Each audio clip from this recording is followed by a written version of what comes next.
Assalamualaikum warahmatullahi wabarakatuh. Perkenalkan saya Siti Hamidah Reja dari kelas IKMB angkatan 2024 dengan NIM 1001 1282 14 90 mata kuliah Teknologi Kesehatan Lingkungan, dosen pengampu Ibu Elvi Sunarsi SKM MKes.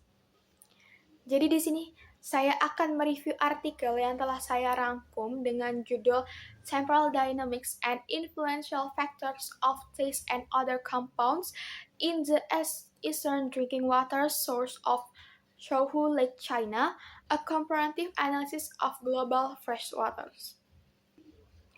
Jadi, permasalahan dalam artikel ini ialah menurunnya kualitas air baku untuk air minum akibat munculnya bau dan rasa yang tidak sedap pada badan air Danau Chouhu, China.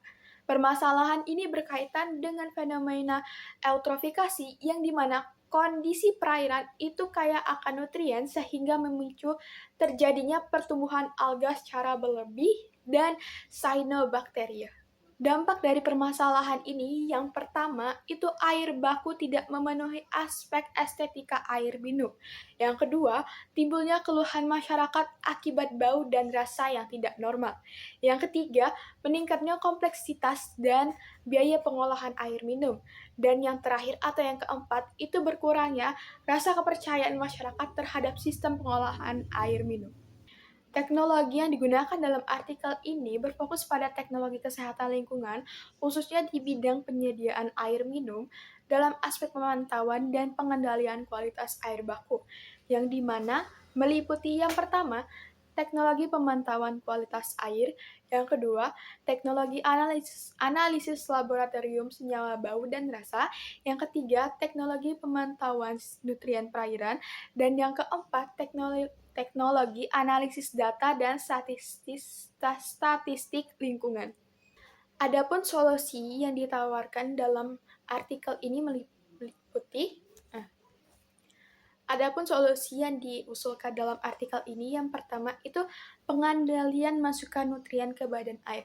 Jadi dengan mengurangi beban pencemar seperti limbah domestik, pertanian, dan kegiatan industri yang mengandung nitrogen dan fosfor sehingga dapat menekan pertumbuhan cyanobacteria.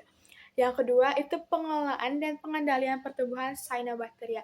Jadi dari fokus ini itu tidak hanya dengan alga tapi juga dengan jenis cyanobacteria yang berpotensi menghasilkan senyawa dan bau. Adapun solusi yang diusulkan dalam artikel ini yaitu yang pertama, pengendalian masukan nutrien ke badan air. Jadi dengan pengurangan beban pencemar dari limbah domestik, pertanian, dan kegiatan industri yang mengandung nitrogen dan fosfor sehingga dapat menekan pertumbuhan cyanobacteria. Yang kedua, itu pengolahan dan pengendalian pertumbuhan cyanobacteria. Jadi bukan hanya berfokus pada alga, tapi juga berfokus pada jenis cyanobacteria yang berpotensi meningkatkan senyawa bau dan rasa. Yang ketiga, itu penerapan sistem pemantauan kualitas air secara berkelanjutan, yaitu dengan melakukan deteksi dan peningkatan senyawa bau dan rasa sehingga dapat dilakukan tindakan pengendalian lebih awal. Yang terakhir, yang keempat, itu penerapan pendekatan pencegahan dan pengolahan air minum. Jadi dengan melakukan upaya pencegahan pencemaran langsung dari sumber air itu dinilai lebih efektif ketimbang dengan pengolahan lanjut di instansi pengolahan air minum. Sekian review artikel dari saya. Apabila terdapat banyak kekurangan, saya minta maaf kepada Allah, saya mohon ampun. Saya akhiri wabillahi taufiq wal hidayah. Wassalamualaikum warahmatullahi wabarakatuh. Terima kasih.